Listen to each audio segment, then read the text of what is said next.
is it? Okay. Bismillahir Rahmanir Rahim. Alhamdulillahi wahda wa salatu wa salamu ala man la nabiyya ba'da. Assalamu alaikum wa rahmatullahi wa barakatuh. It's nice to be with you all this early afternoon, and I think all of us are starting to hopefully have Ramadan on our minds, right? As we're getting nearer and nearer, and this will be, inshallah, a more exciting Ramadan than the previous two, hopefully. We were enforced i'tikaf in our homes for the last two Ramadans, but we'll have an opportunity to sort of gather, inshallah, and have the full experience of Ramadan as it should be, inshallah.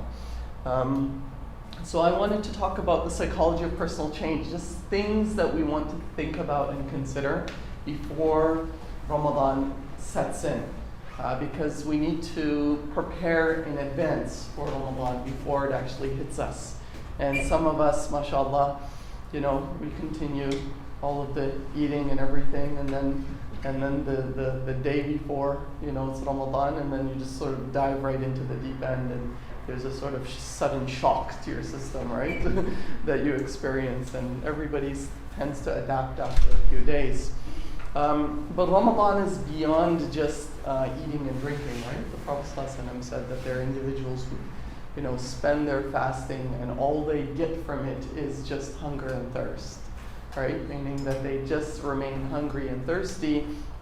But this is an opportunity for us to be able to build a connection with Allah Ta'ala, but also to make more lasting change. Some of the ulama, they say that how do you know that your Ramadan has been accepted or has been maqboona inda Allah, that it's accepted, is an indication as to whether something has become different in your life afterwards, right? And so each Ramadan is actually an opportunity for us to kind of heighten motivation and recharge, and to actually think about making some serious and tangible changes in our lives, right? It's very interesting. I mean, many people, I grew up in North America, in Canada and the U.S. So non-Muslims would find it really fascinating how Muslims would just transform during Ramadan. In some ways good, in some ways bad, meaning that you would have people who would be drinking, all of a sudden they're not drinking the entire month, and they're just so fascinated. How did this person just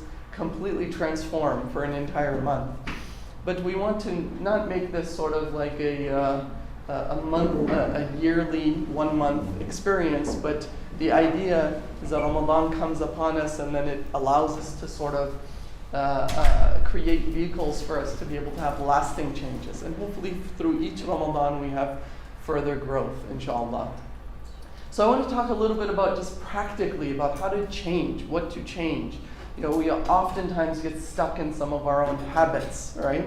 And we sometimes feel stuck in not being able to change some of the things that we really want to change, right? Or that they're very short-lived, and then we don't find that we have this lasting sort of istiqamah or continuity or dawam, right? In the good deeds and the things that we want to practice.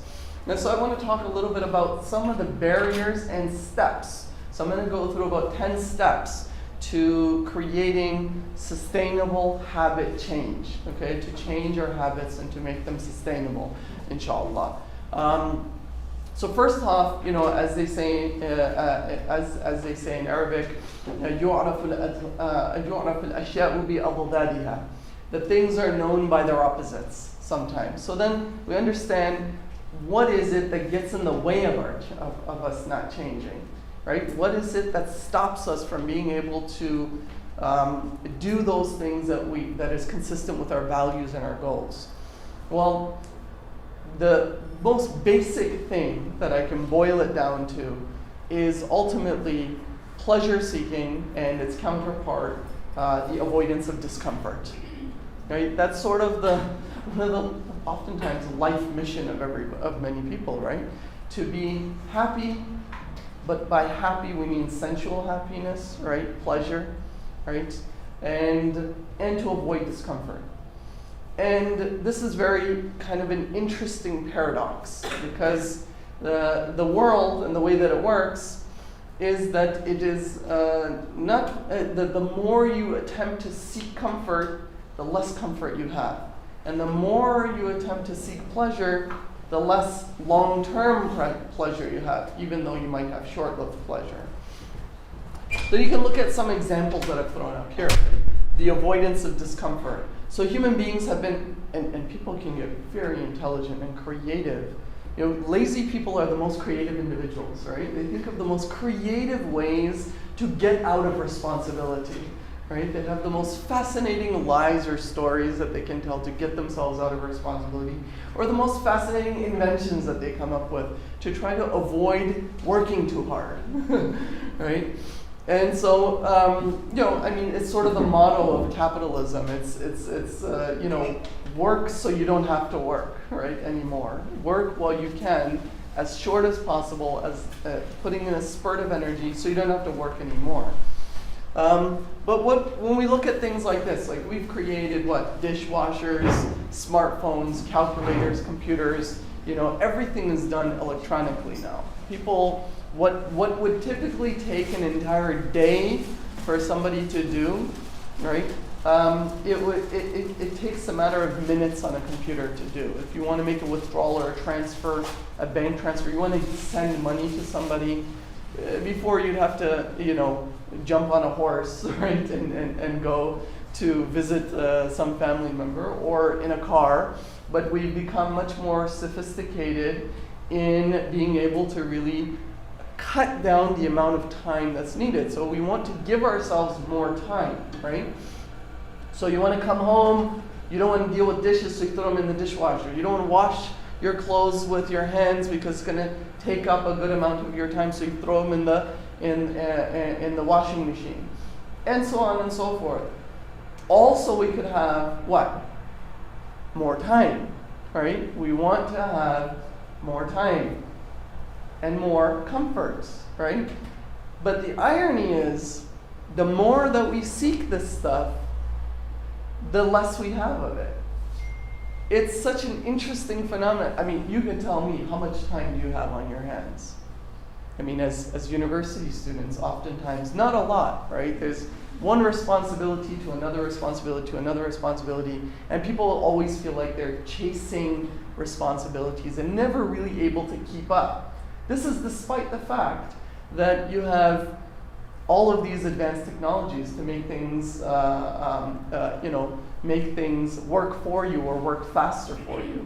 What about the notion of pleasure? We have access at our fingertips to the most stimulating and potent forms of pleasure, right, that humanity couldn't even imagine before, right? Whether it's, you don't even need to read a book anymore, you just watch TV and you have all this Marvel action, like all colors and images, and you don't even need to use your imagination anymore because somebody's already imagining for you. And so you can be as lazy as to not even imagine anymore, right? Because somebody else will imagine for you and feed you the images, right? Before, people would have to sort of imagine things. And social media, right at our fingertips, whether it's pornography or credit cards that allow us to be able to buy things instantly, what we may have had to wait a long time or feel embarrassed to ask somebody for a loan to be able to make a purchase and then delay that gratification later. But what do we have? We have less time, and we have increasing anxiety, depression, and family dysfunction, right? Across the world, the irony is, the more developed the world, the more of these problems we find, right? And so this is sort of counterintuitive. This is the paradox. Now, again, how might we look at this sort of neurochemically, right? We can even sort of understand pleasure seeking as almost a drug, right? What happens is that individuals, when they, feed off of or engage in something that's pleasurable for them, the brain releases neurotransmitters into the central nervous system of serotonin, and dopamine, which parallels the drug experience, just like consuming drugs. So when you eat your highly sugarous piece of baklava, right, or your kunafa or something like that, that intense pleasure that you're feeling, your brain is releasing all these all this serotonin in there, right? And you're having a really good, enjoyable experience. What happens when you make this a continuous routine? Pleasure seeking as a continuous routine. What happens is that your body always wants homeostasis, or what they used to call in the past, i'tidal, balance. That your body always wants to balance and regulate itself out. So what it does is, it is not prepared for this much sugary or intense pleasure at a natural state, right? You could eat fruits, and that's good for you. You take a strawberry, and that's good. But then human beings, they always want to intensify pleasurable experiences. So you take a strawberry and you say, how can we make this a chocolate strawberry, right? And then how can we then put sprinkles on top of it? And then put it on top of a cheesecake, right? And so we just want some form of continuous intensification, and the body is not prepared for that degree of intensification. So what it does is it attempts to adapt, right? And so it adapts by shutting down or reducing the amount of receptors within your central nervous system at the synapse where your neurotransmitters are released, which creates a need, because it's trying to adjust, it's trying to keep up so that you don't have a sugar high.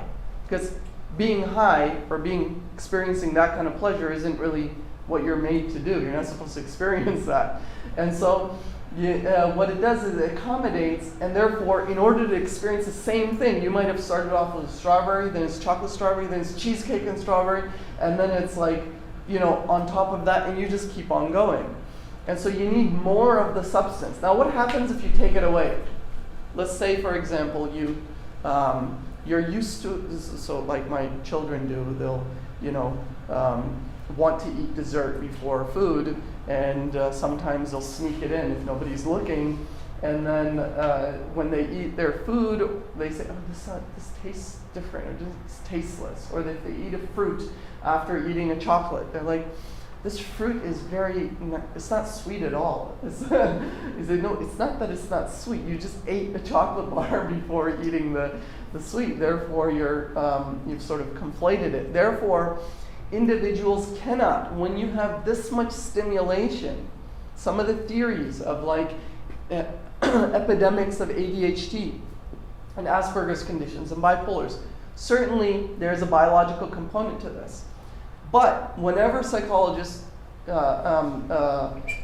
observed a large incidence of a particular phenomenon in a particular time period that did not exist prior to it, it must also be explained by some social factors around it, right? And so with all of this overstimulation, the mind on drugs, literally, the drugs of the dunya, right? What happens is that individuals, they have ADHD. Why? Because they can't concentrate. Because nobody's feeding them, sitting in a lecture for more, and now we have really short time spans. They tell us, whenever you do this a talk or you do a promo video, keep it under a minute. 1 minute? What are you going to say in a minute? Well, nobody's got the attention span for longer than that, right? They have to consume, overconsumption. So there's no depth, but there's superficiality of just the age of overconsumption, right? And so what happens is that we don't have the capacity to sort of pay attention anymore. And we start to become addicted to more and more pleasure, right? And more thrilling experiences. But what does this actually do to us? Well, the Prophet ﷺ says, الْعَاجِزُ مَنْ أَتْبَعَ نَفْسَهُ هَوَى وَتَمَنَّى عَلَى اللَّهِ. That the ajiz is very interesting usage of this word. He doesn't say jahil, all right? He doesn't say the ignorant one, which later on he says, in contrast to the rest of it, the intelligent one. The ajiz, the debilitated one, the shackled one, the imprisoned one, right? Because your desires, your pleasure-seeking desires shackles you, right?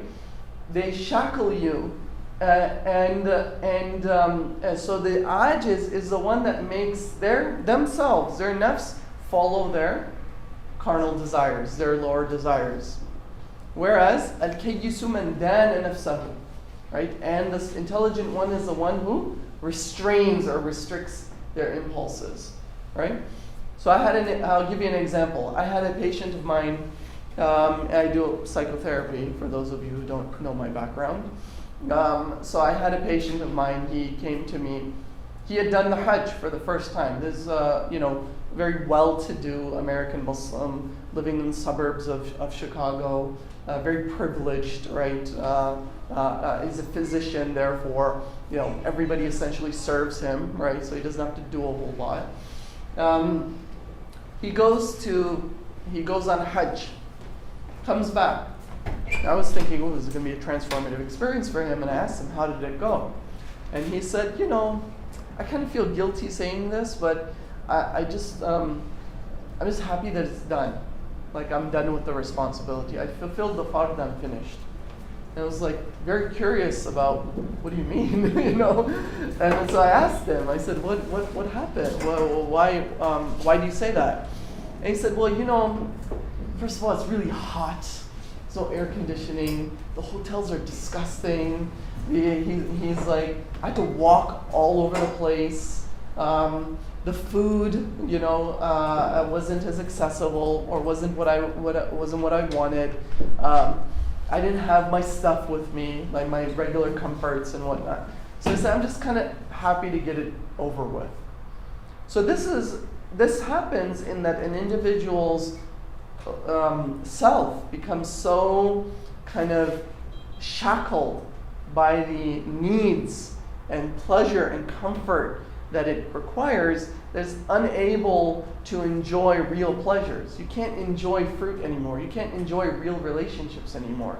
You can't enjoy spiritual experiences. Why? Because you're sort of wired on these sort of pleasure-seeking or avoidance of discomfort, or seeking an avoidance of discomfort. So it may be the same around avoidance behaviors of anxiety, for example. You don't interact with people, so you can't have a meaningful relationship with people because you're so withdrawn, because you're always afraid of making yourself uncomfortable. So then what do we need to do then? Right? Where is it? So, again, obesity, somebody who eats temporarily, they need to embrace the discomfort of hunger, right, in the beginning. Because you've sort of created a homeostasis where you need a certain kind of amount of food, and and when you don't get that food, you have hunger cravings. If you don't overcome that temporary hunger craving, then you're going to become a diabetic, and then you'll have all sorts of uncomfortable things in your life, right? Lethargy, right? People always say, I don't feel like doing anything today. I'm feeling lazy today. I just kind of want to lay around. I didn't want to get myself going. The irony is that lethargy begets lethargy. The more that you stay put, the more lazy you feel. The exact opposite is that the more energy you expend, ironically enough, the more energy you actually have. And I talked about sort of the anxiety. Now let's take an example that's very pertinent to you all, right, as students. Procrastination, right? So here's kind of a study of procrastination.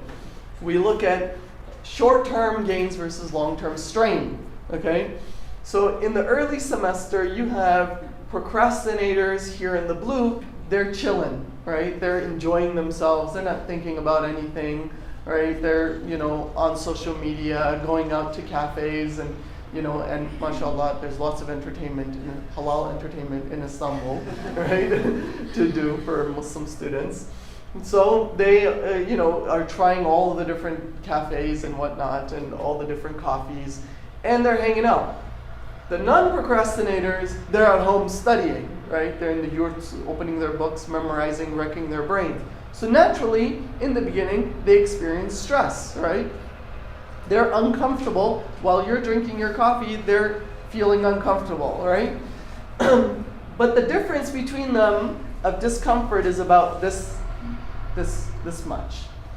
Now, come to a late semester where exam time kicks in, midterms, okay, or finals. Well, the non-procrastinators, they're feeling more heightened anxiety, certainly, because it's still an anxiety-provoking time.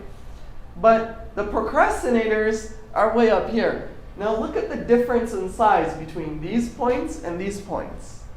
So I'm just showing you an illustration of the short-term pain, right, that you experience. The comfort does not match the degree of discomfort or avoidance of discomfort that you're going to get later on. So these lines are basically characteristic of myself and my sister. I always tell the story of my sister. My sister, she would, I feel anxious ahead of time, and so I always pace myself. I do a little bit every single day. If I have an assignment due in 2 weeks, I'll do 15, 20 minutes a day for 2 weeks until it's done.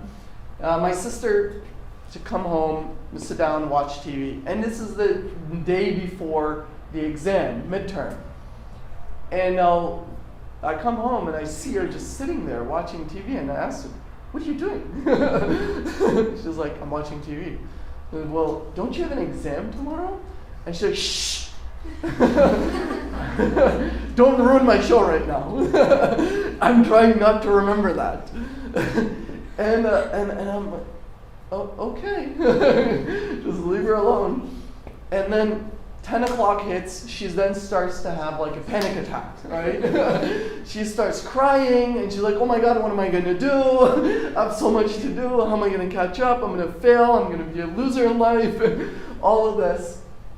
And then she stays up the whole night, or half the night, studying, and then going ahead and doing. But you could save yourself all of that stress, all that crying bouts and everything. Just prepare in advance. Which brains work better at that time. Well, your brain might work better, but your stress is going to kill you. So, all right. So happiness. There's sort of this increasing discussion of happiness, the pursuit of happiness, the pursuit of joys and whatnot. But happiness, we need to really qualify happiness, right? Happiness, we can think of, which I like to call more satisfaction or contentment, versus short-term pleasure, right? So more of the hedonistic kind of pleasure, short-term goals versus long-term satisfaction. Long-term is through delayed gratification. You prepare and then you get some joy at the end of it, versus engaging in something that you really want to do in this moment. The irony of it is that having, most people do this, and this is necessary actually to do and engage in some things that you enjoy, some habits, some things that you enjoy. So I'm not saying to you that we need to cut out all things that we, take pleasure in. So if you like a good, kunafa every once in a while, it's okay, don't feel too guilty about it. If you like to, go to a cafe and socialize, that's fine, okay? But but that should not be the only type of pleasure that you're deriving. Pleasure that is derived through higher order meaning making is actually much more contentment developing, and longer term, more stable and true satisfaction is generated through it. So this is, again, the paradox. Individuals who tend to be more selfless, who tend to give more, tend to feel greater degrees of life satisfaction than individuals who attempt to try to amass everything for themselves. Again, the paradox. Higher order meaning, it seems counterintuitive, that the more you give, the more you tire yourself out, the less you have in the end. But what we end up having is actually a lot more contentment, right? Like the Quran says, مَنْ عَمِلَ صَالِحًا مِنْ ذَكَرٍ أَوْ أُنْثَى فَهُوَ مُؤْمِنٌ فَلَنُحْيِيَنَّهُ حَيَاةً طَيِّبَةً. That whomsoever, from males or females, so universally applicable, believes and they do good deeds. What do you need to do good deeds? You need to exert yourself. And what do they get? Hayatan tayyibah. They get a pure life. And then some of the mufassirin say this is qana'ah, meaning that you get contentment. You feel a sense of contentment, right? And here, this is something that's paradoxical, but again, as Muslims we can say, certainly this is like the barakah. This is what you've been created for beyond the animal kingdom, right? That human beings have this distinctive feature. As we're seeing a trend towards people becoming less happy, more depressed, more psychological instability and problems, we also see, along with that, a relationship with meaningful life philosophies starting to dip, right, over time. And we haven't continued this on, but this is a little bit older. But if you look at up here, having a meaningful life, in the early days, in the 60s, nearly 90% of people used to have some sort of meaningful life or purpose that used to drive their behavior and their life. And now that's becoming less of a priority, while we have financially being well off, increasingly becoming a more desired goal, despite the fact that in the most wealthy and the most economically advanced parts of the world, you have the greatest degrees of satisfaction in life.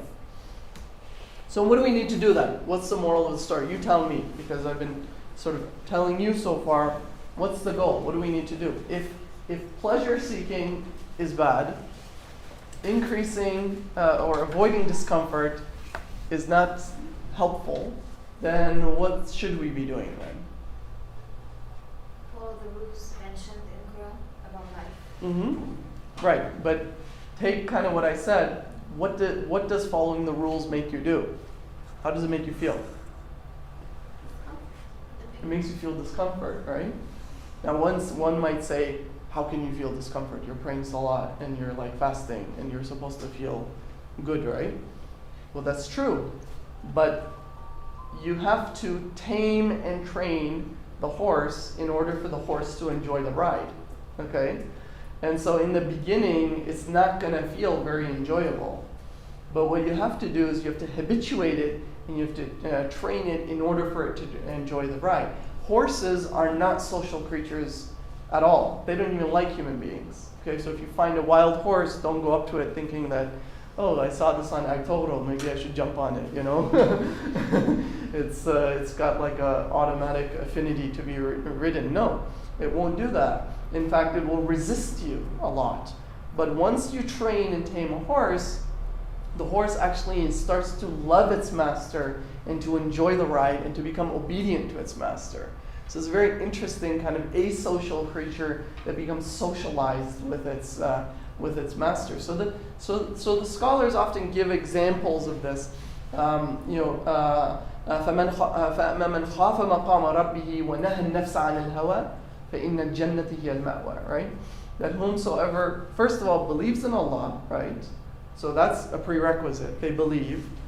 But what do they do afterwards? It's not just enough to say, okay, I believe, and then I do whatever I want.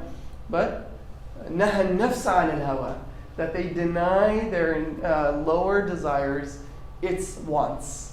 Okay, its carnal wants. What will they get? They'll get Jannah. But then they'll also get hayatan tayyibah in this dunya as well, inshallah. So now coming to the steps. Let's go through some of the steps. So you say, okay, this is great philosophically, but how do I do this? Okay, because I might have, I don't know, eating issues. I might have concentration issues. I might have excessive socialization issues. I might have sleeping. I sleep a little too much. I use a little too much, Instagram and Twitter and Facebook and whatnot. So it's hard for me to come off of that. Or I watch 3-hour Turkish soap operas, right? Whenever I want to relax, and I end up, kind of binge watching, right, until the morning, or creating this sort of binge watching experience. So you say, how do I change this? Because this feels good, and I don't know what to do about it. Here's some steps. First of all, you need motivation. Okay, if you don't have the motivation, you're not going to do it. So this is a perfect opportunity, because during the month of Ramadan, people change. And their motivation, at least in the first 10 nights, and then the last 10 nights, right? Somewhere in the middle, the motivation seems to fade. But the first 10 nights, last 10 nights, people tend to have a lot more motivation. Motivation is key. It's necessary, but it's not sufficient. It's necessary that you have the motivation to change, Otherwise, you're not going to change, right? You need to have this all of a sudden aha moments or a drive of, this happens with people all the time, right? They get really excited. I'm going to join this jamaat. I'm going to join this tariqah, and they're gone after a month, right? Or I'm going to, go to this school, go to that school. I used to work in a gym when I was in during my undergraduate years as a part-time kind of the person at the desk who would let people in. January, right? After New Year's, everybody had their New Year's resolutions. So everybody comes to the gym, and you know that this is going to be incredibly packed, right? The all subscription is like at an all-time high at the beginning of January. So they always put extra staff even before the New Year even comes in, because they know this is what's going to happen. And all the serious people who go to the gym regularly, they kind of lower their attendance a little bit because it's very crowded in the gym right now during the January peak. And then they all know that come February, we're going back to our routine, right? Because everybody during January, they go and, vast majority of people just disappear after that, right? Because what do they want? They go to the gym and then they look at themselves the third day of going to the gym, right? In the mirror. And then they think, why haven't I lost 15 kilos? Well, it's the third day in the gym, okay? And you're still eating, Adana kebabs like on every single evening, right? So that's not going to be a recipe for you to lose weight. So you have to have enough motivation, and it has to be strong motivation, a very strong will. While you're in that motivation, create a protocol for yourself. So, for example, you say, look, actually I'm going to come to this a little bit more. That's the time when you sit down and you make a plan.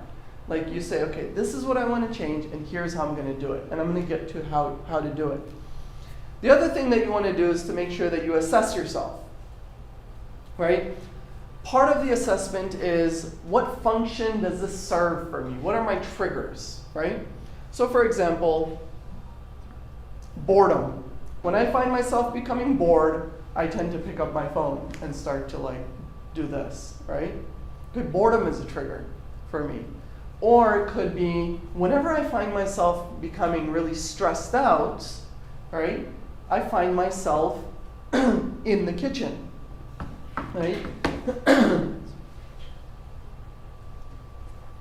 Even though you may have not realized what you're doing in there, sometimes you might catch yourself in the kitchen. What am I doing here? I just ate, right? But you're stressed out. So you start to engage in these sort of not so good habits, right?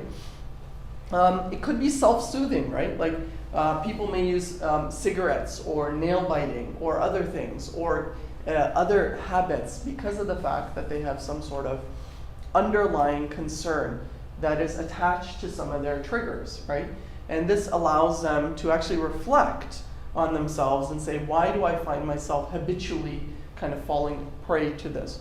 It could be fear of confrontation, fear of facing people, fear of going out, fear of facing the real world. All of these things may be kind of drivers for your behaviors that underlie those things. Now you might say, how do I know that? Well, I would suggest that you monitor yourself at the times when you feel the cravings most, okay?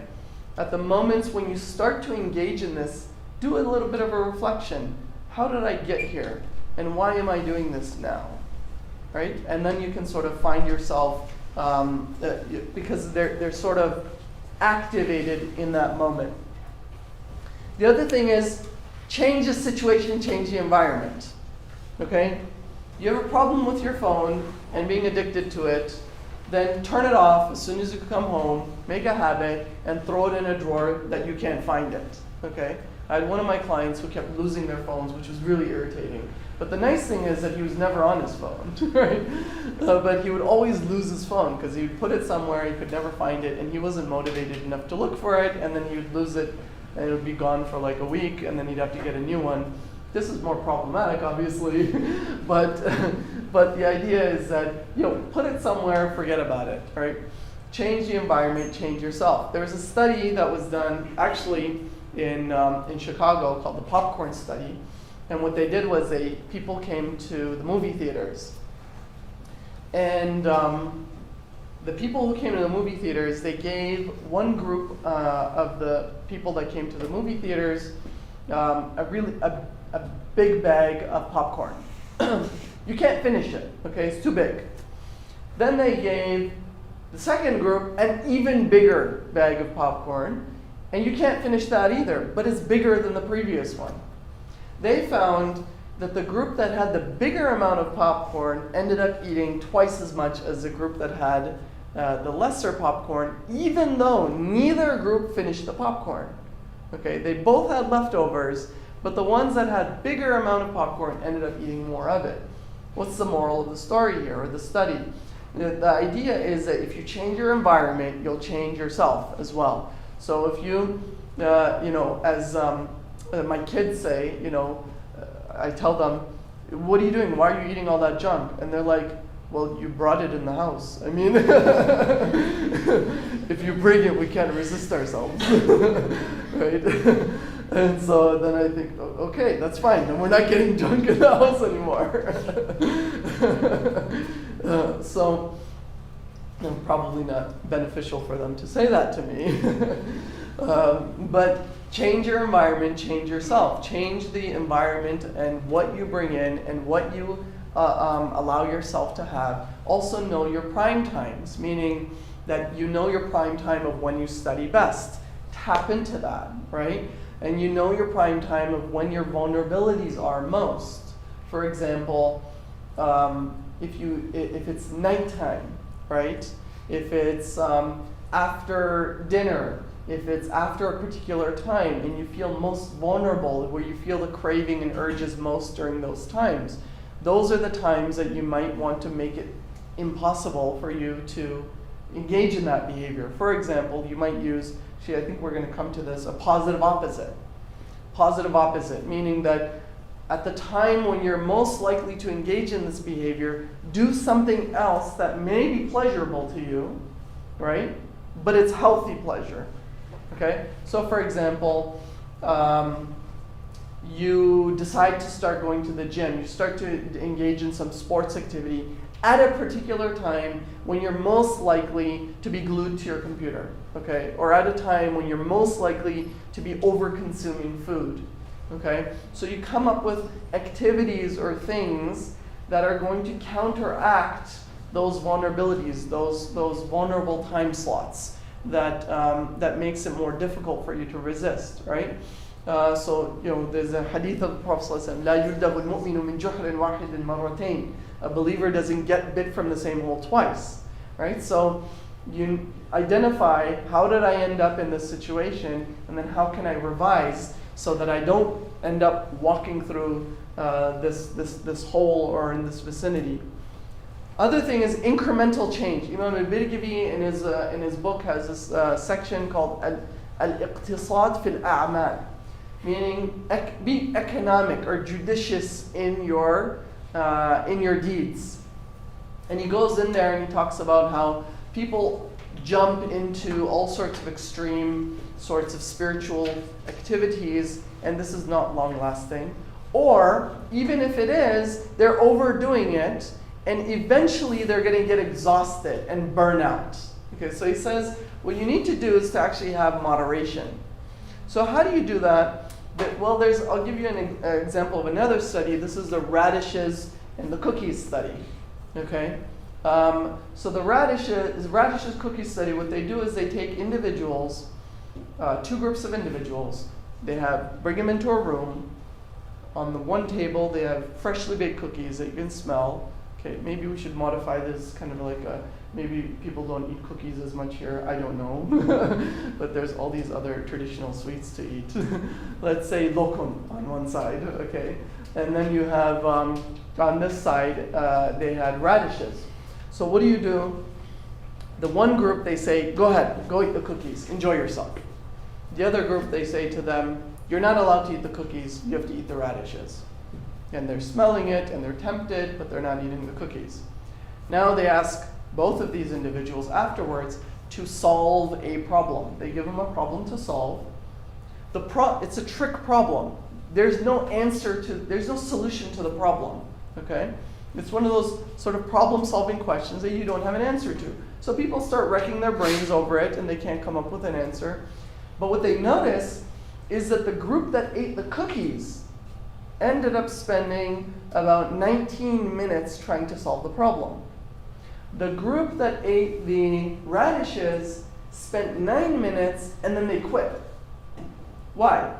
They realized that the people who ate the radishes, they ran out of impulse control. Okay? They ran out of sabr, basically. So they had to exert themselves. I want to eat these cookies. I can't. I've just stopped myself from eating these cookies. Oh, they smell so good, but I can't eat it. Okay. Then they get a problem, and they're exhausted from doing the sabr. So now you have to sit here. You're thinking about cookies the whole time, and then you get this impossible problem, and you're like, okay, I'm done with this. Right? Whereas the other group, they're satiated, they're happy, they still have enough resources to be able to expend. So what I'm saying here is that don't overdo this, right? أَحَبُّ الْأَعْمَالِ إِلَى اللَّهِ أَدْوَمُهَا وَإِنْ قَلَّ.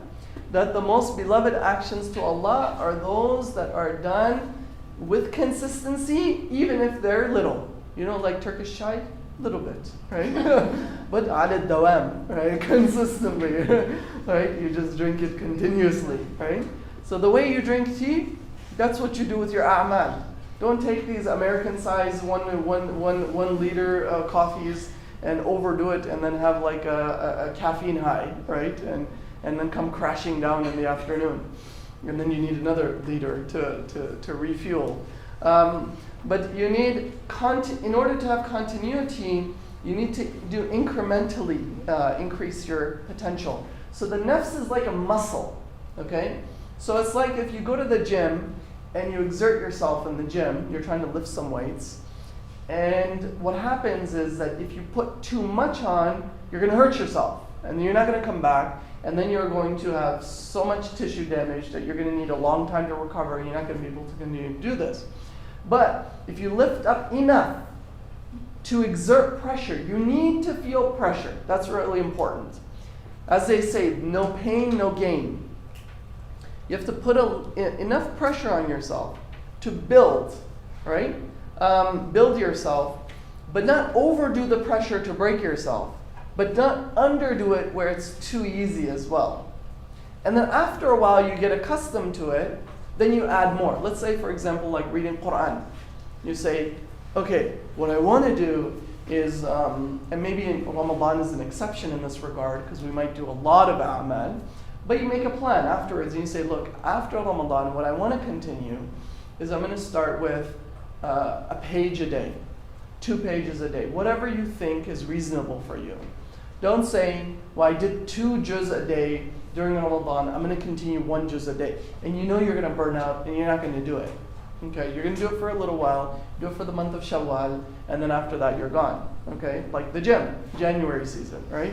Ramadan is like our, whatever, New Year is kind of a resolution time, so to speak. So do it, but give yourself increments. And then when you find that it's too easy, then put more pressure on yourself, right? And then this way you have incremental gain. So building, another way to build the muscle is the 4, moderation in 4 things, as some of the scholars say. قلة الطعام, قلة الكلام, قلة المنام, وقلة الاختلاط مع الأنام. So these 4 things are what? Reduction in food. Okay, by the way, if you don't eat a lot, this isn't for you. It needs to be balanced. You may need to eat more. But eating, sleeping, speaking, socializing, and then socializing in groups, right? Socializing with people. These 4 things. Why these 4 things? Why do you think these 4 things? Why not other things? Why not قلة wrestling, for example. These are the things we do always. Huh? These are the things that we do always. We have to sleep Yeah. every day. Good. We have to. Yeah, you had something to say? Sim. Yeah. So these are essential that you have to do, and they're necessary for you to do. You can't not sleep, right? You can't not eat. Your body depends on these functions. But if you're able to manage these natural, biologically instinctual responses, right, then you'll be able to overcome unnatural things. Okay? If you're able to manage the things that come not so, the things that come naturally to you, you have to eat, you have to drink, you're able to manage that, well, you've created an artificial sort of engagement with other things that you're doing, other habits that you have, and therefore it'll be much easier for you to be able to transfer those to other things if you're able to do these. And in Ramadan, we do all of this, don't we? Or we should be, right? Unless at iftar you make up and do qada for the day of eating you didn't do, kahwalt and lunch, and then your iftar makes up for it. Some people from iftar all the way to suhoor, they're preoccupied with eating, right? And so that period of time, you hopefully have a little bit less. You should be sleeping less. And some people, what they do if they're off, they sleep during the day, and then they wake up around iftar time and they haven't felt the pinch because they just reverse their whole schedule, right? So don't do that. Don't do that. That defeats the purpose and the function of Ramadan. The other thing is document change. Okay, when you come here, you get grades, don't you? You make a plan. You make a curriculum. You say, I'm going to go to this university. I'm going to do this bachelor's. And then I'm going to do a potential master's. I'm going to take these courses. I'm going to plan for these courses by getting these books. And then I'm going to set aside time. I'm going to buy a desk for myself, right? And create a space for yourself. Well, you are your greatest asset. Your investment in yourself is your greatest asset to you. An investment in your own spirituality is all the more important, right? And so the question is, to what degree and how much attention do you give to actually documentation of your own spiritual growth and change? So actually documenting it and saying, look, I'm going to work on X for this month of Ramadan. And then by the end of it, I want to have a target goal, right? I want to have less of this habit and then more of this positive habit. And I'll share this this PDF with you all because we created this thing at Little Center. And so it's called the 6 M's log, right? Muraqaba, muhasaba, etc. Right? So it's being so here's an example. It would say, and you could use this one of two ways. So there's like 30 sheets on there for the whole entire month of Ramadan. And then what you do is either you can make one goal that you're going to want, a different goal each day that you're going to work on, or you can make one significant goal that you're going to measure and work on every single day. So the goal here could be, for example, being mindful of my speech. Maybe you swear, or you're angry, or you complain, or you nag, right? Some of these things that we do with our sicknesses of the tongue, right? That we do. Then the musharatha would be like setting a goal. So what is the action or non-action that is desired? Non-action is reducing complaining and negative speech. Action, speaking positively. Okay. So the muraqaba would be like self-monitoring. So list your thought processes that lead to both success and failure.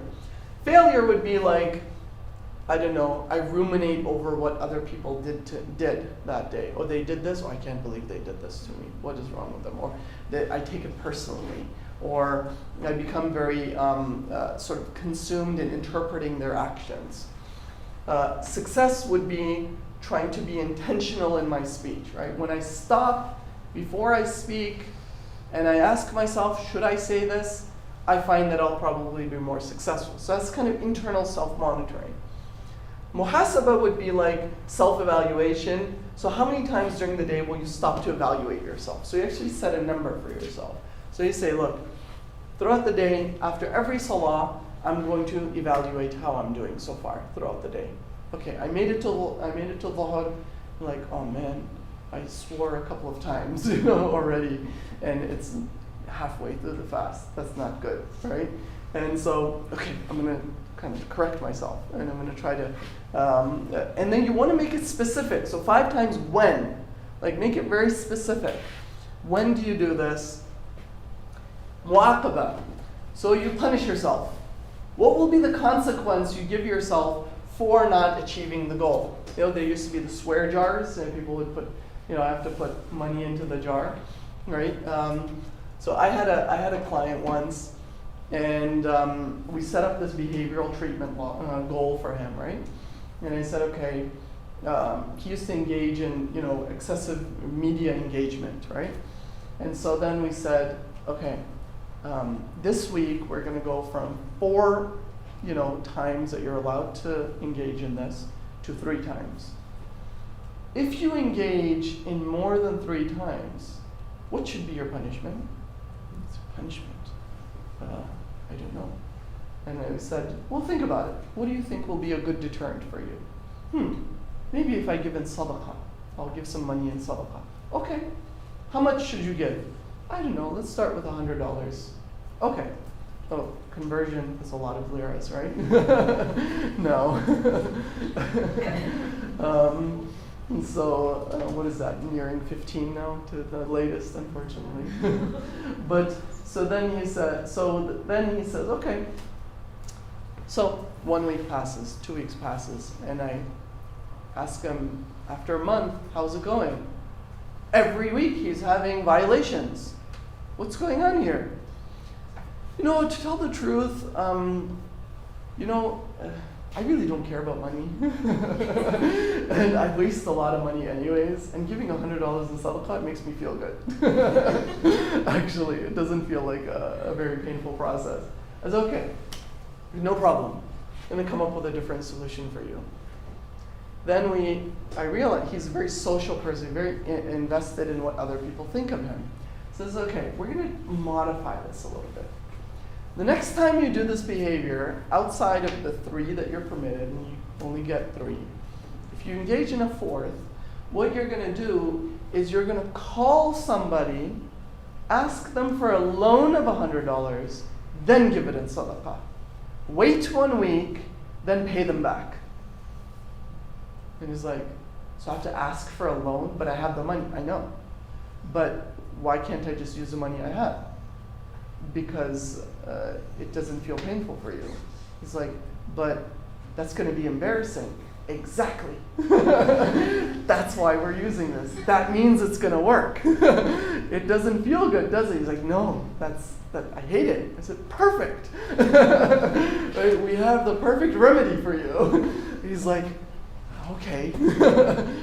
Then we start to see a reduction eventually. Why? Because first time he has to call somebody. And by the way, even according to behavioral modification, giving the punishment instantly. It has to be right away. Don't delay it. You open your mind up for procrastination. It's not going to work. You say, you know what? I'll handle this later. So your mind puts it out and says, I'll figure it out after. But when your mind knows that as soon as I touch this phone, the very second I put it down, I'm in trouble. You're going to say, I don't know if I want to touch this phone. It's not worth it, right?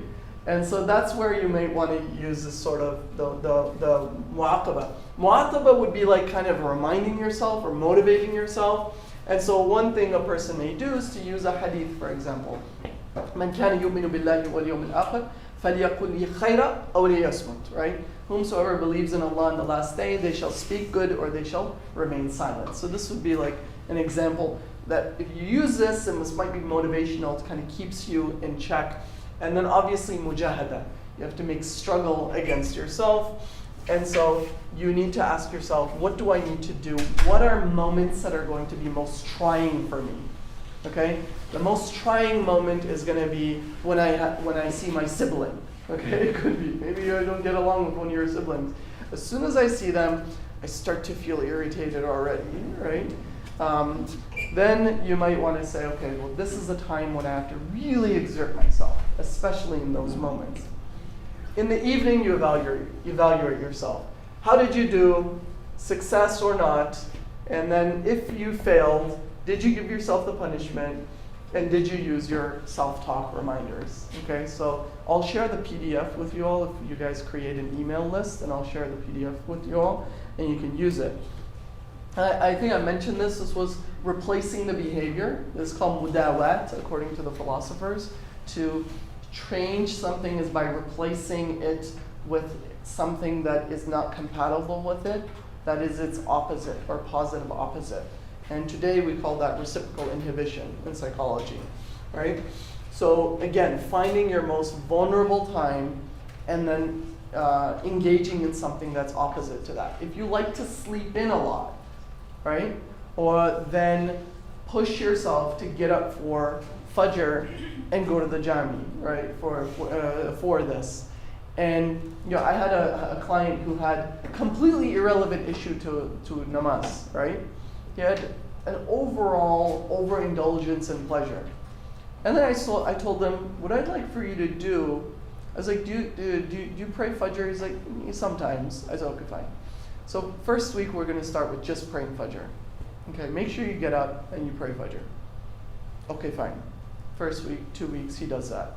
Now I want you to go to the masjid for Fajr. It's like, let me ask you a question. What does this have to do with my problem?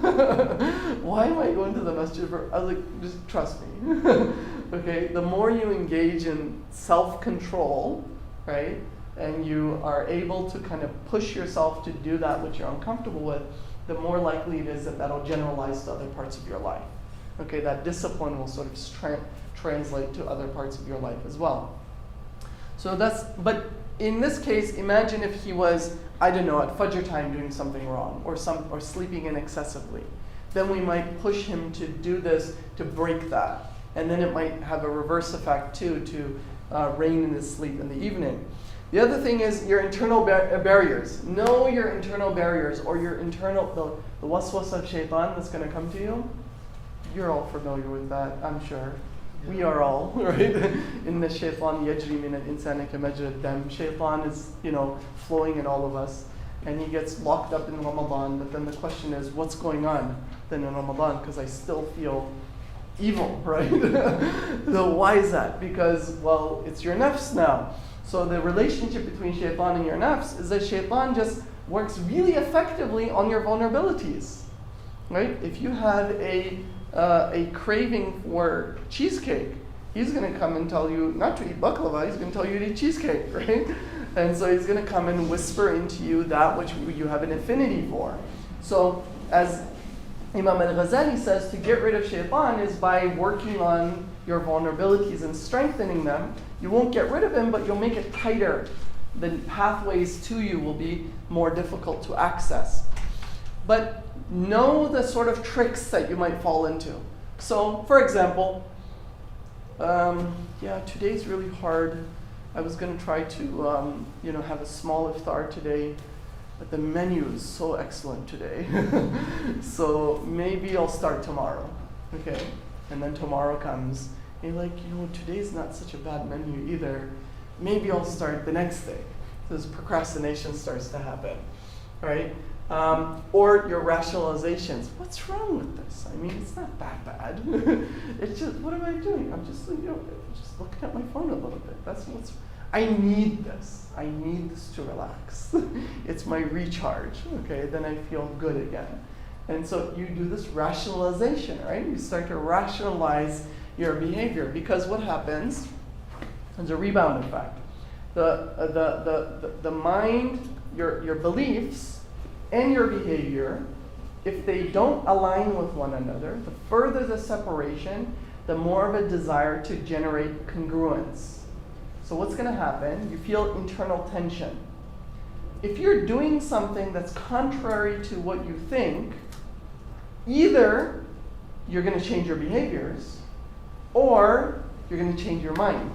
You're going to change your thoughts, right? The cognitive dissonance. So you can change behavior, right, by thinking yourself differently, or you can change thinking as well by changing your behavior. And so the more you do a behavior, in the beginning, it's inconsistent with your beliefs. You're going to want to change your behavior. Oh, why are you doing that? Don't worry, it's not that big of a deal, etc. You keep doing it. Keep doing it, keep doing it, keep doing it. And then eventually what happens? Your mind catches up and starts to rationalize in the positive way too. Right? No, this is necessary.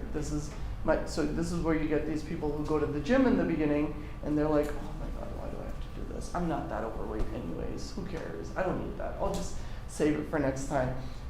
Then they force themselves, regardless. This is why it's important to keep a routine and know that you're going to try to trick yourself out of it. You keep going, regardless of what waswasa that you get in your mind. What ends up happening, this person that used to go to the gym now, by force, loves the gym. They can't get themselves out of the gym, right? And so the hadith of the Prophet ﷺ is, منهومان لا يشبعان منهوم في الدنيا لا يشبع منه ومنهوم في العلم لا يشبع منه, or minha on the dunya.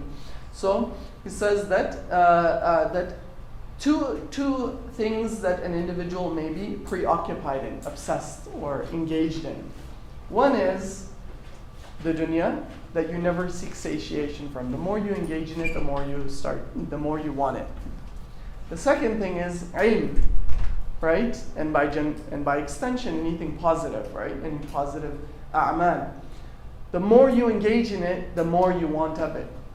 So then engage in the one that's good for you, because that'll create contentment, whereas the dunya will not give you contentment. It'll give you temporary joys that you'll jump from joy to joy. And this is my last statement. One is, actually two, I have two left from the steps, is getting support and supervision, right? Do it in a group. I went to a masjid in New Jersey where I gave a talk, and they had a youth group that they had the Fajr team. So they would motivate each other to go to Fajr, and every day they'd have assigned a new person that would be driving, and they would pick up the rest of the people. So they were going to be knocking at your door. You couldn't escape, right? You knew that they were going to be at your door waiting for you. So you forced yourself to get up for Fajr. Another thing is, this is an interesting device. It's called Clocky. Right? I don't know if you guys have ever seen it, but it was available on Amazon in the US. I don't know if they have it here. But basically what this does, it's an alarm clock. It's not like any other alarm clock. This alarm clock rolls right off your desk, okay, and starts to roll around the whole room, okay, while it's making noise. The idea is that when you wake up to turn on, you can't turn it off. You have to chase it, right? By the time you get it, you're awake, right? Because I can't go back to sleep now. I mean, I'm already awake by now, right? And so utilizing some of these tactics of having a mentor, having supervision, somebody that you feel accountable to. Some of my patients would say to me, I don't try to intimidate them. They say, hey, I did do the behavior that you asked me to do. I really didn't want to do it, but I knew that if I was going to come here, you were going to ask me about it. And I was kind of feeling like I feel guilty if I came to you and I told you I didn't complete the task. So a sense of accountability is maintained when you have somebody overlooking you. And then consistent reassessment, right? Reassessing yourself over and over again. كُلُّ شَيْءٍ يَرْجِعُ إِلَىٰ أَصْلِهِ. Everything reverts back to its origin. And so you have to keep on pushing it so that it doesn't go back to its origin. How does that happen? Imagine an elastic band. You open an elastic band, what will happen if you let it go? It goes right back. But if you want it to be stretched longer, like some of my shirts, with my children, what they do is they stretch it and stretch it and stretch it, and then you have a much bigger shirt now, right? or you have a much bigger elastic band by the end of it.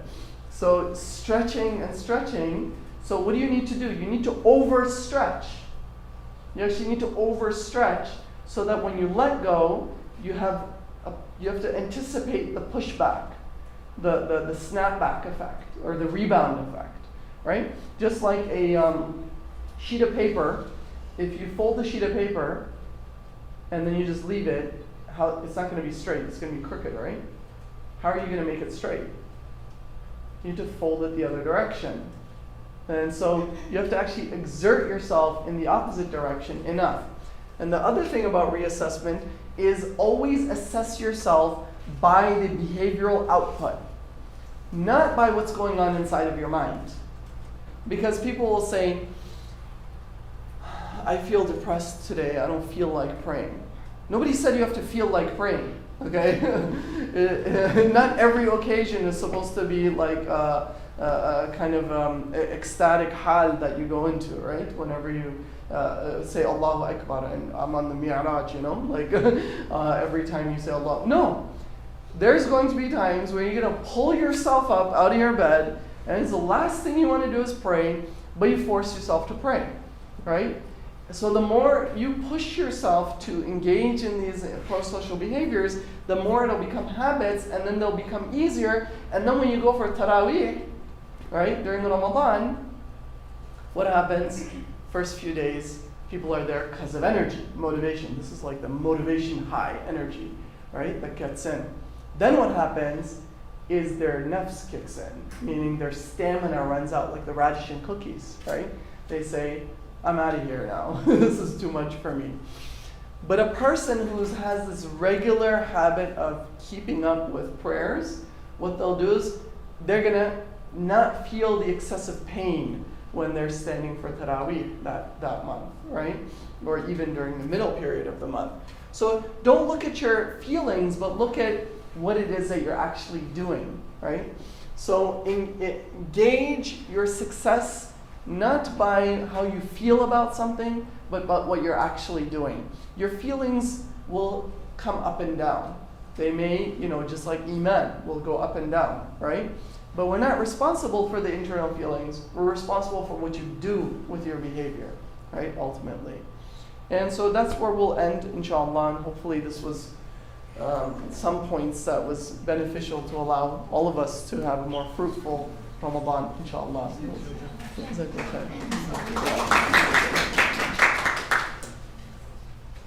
So we'll do a little bit of Q&A, maybe for the next 10 minutes, and then we can sort of conclude.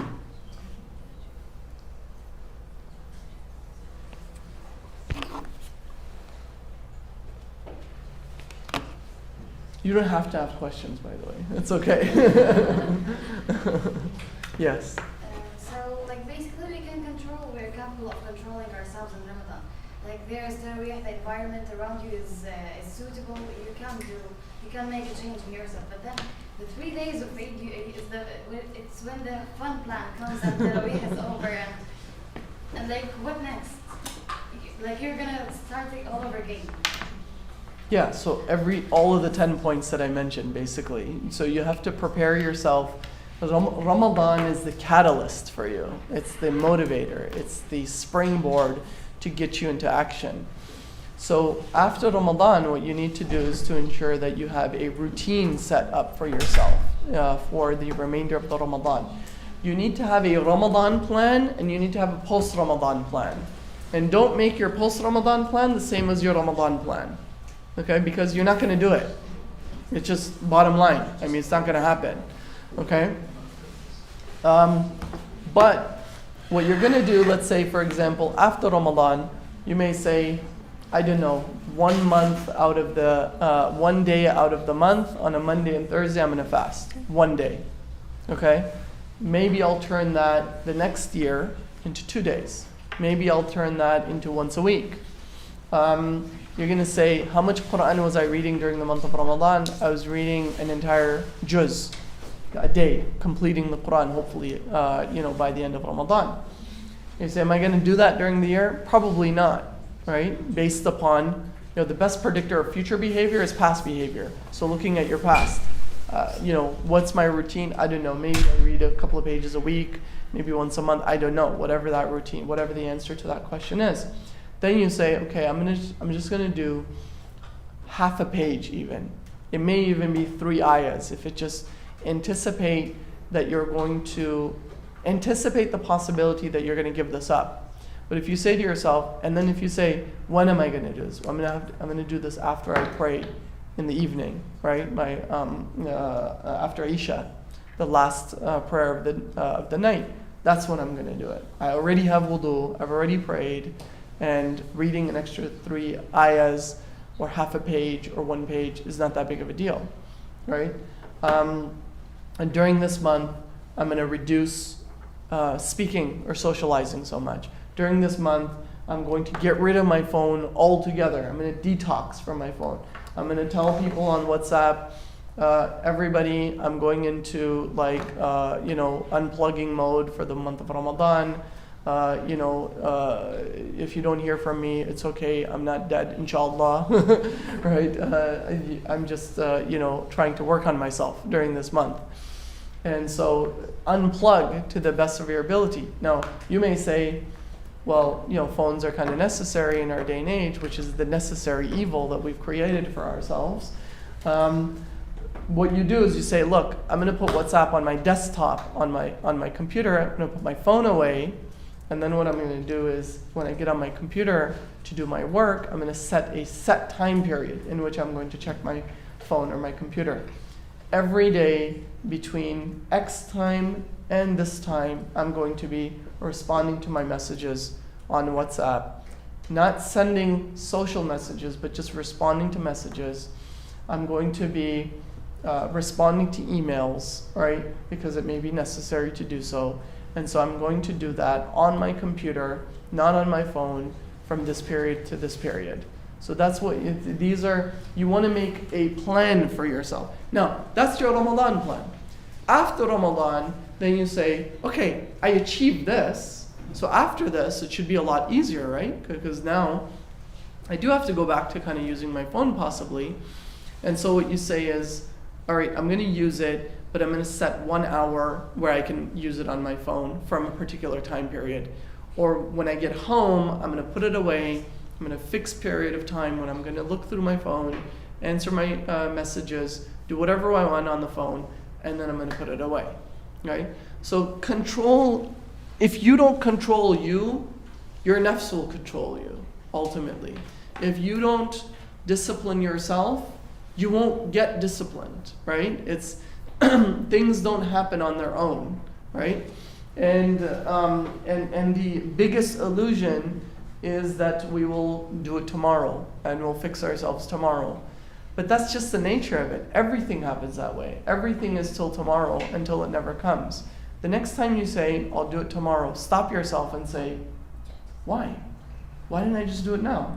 I mean, I could just do it now, and then tomorrow I could have fun, right? So train yourself to the reverse. And obviously make that specific with some very specific things that you want to work on. The more specific, the more successful you're going to be. Don't make it general, I'm just going to work on myself and procrastination in general. No. Procrastination as it pertains to what? What are the issues that procrastinating is creating for you? What are the problems that procrastinating is creating for you? If you procrastinate going to a cafe with your friend, who cares? Right? Nothing's going to happen. Bad's going to happen. If you procrastinate your exams, you procrastinate your prayers, you procrastinate, obligations to your family members, that's not healthy for you, right? And so that's where you need to kind of set a very set routine for yourself, and anticipate you're going to have relapse. The other thing too to anticipate is that people will think, oh, I broke it. That's it.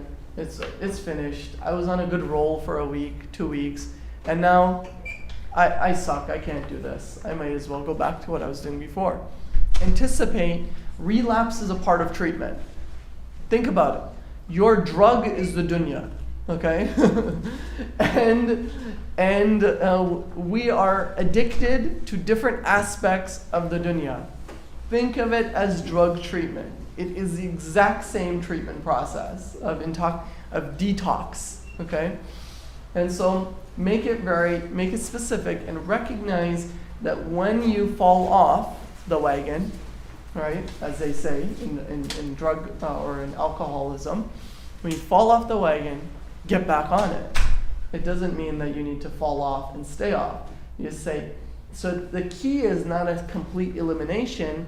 The key is reduction of frequency. So reduce the amount that you engage in a particular thing, not an all or nothing, all engagement or no engagement. And eventually you might get to no engagement if you want, right? But it's not going to happen with it may happen for a short period of time, but it's not going to happen this way. And you all have the ability to do it. You know how I know that? Because you're here and you're at a university. So you have to have some degree of self-discipline to have been in this place. So apply the same skills you've done to developing your academic education to other areas of your life that you find to be important to you. Right?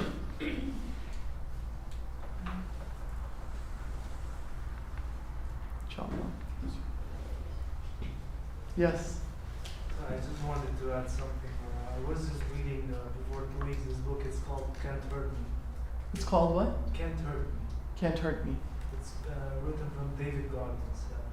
He's a former Navy SEAL, and he actually lost around 300 pounds for 3 months. Oh, wow. But he writes about his personal insufficiencies and the biggest fears that he had since he had grown up. Mainly fear from poverty, fear from social judgment, fear from death, fear from water, and how he managed to overpass his fears. And actually, he curses a lot, by the way. He says that I'm trying to remember what he says, but particularly he says that we operate only at 40% of our potential. And as well, he says that the bigger the suffering, the bigger the peace. Yeah, definitely. And as well, one thing that I remember from him is that the more you work on your work ethic, the more self-esteem you have. Yeah, absolutely. All of these residual effects of being able to kind of work on disciplining yourself. Absolutely. Yeah. And then just one addition. Sure. So I think that we need as well the spark of divinity to help us overcome our personal insufficiencies and fears. Definitely. That's why Ibn Atayla says whatever you start only by your own self, it's always going to be fruitless. But everything that you start by your own self and you receive the help of God is always going to bring. Absolutely. It's always going to bring fruits. Absolutely. Jazakallah khair. Okay. So thank you all for coming this afternoon, inshallah, this evening, and we'll see you all next time.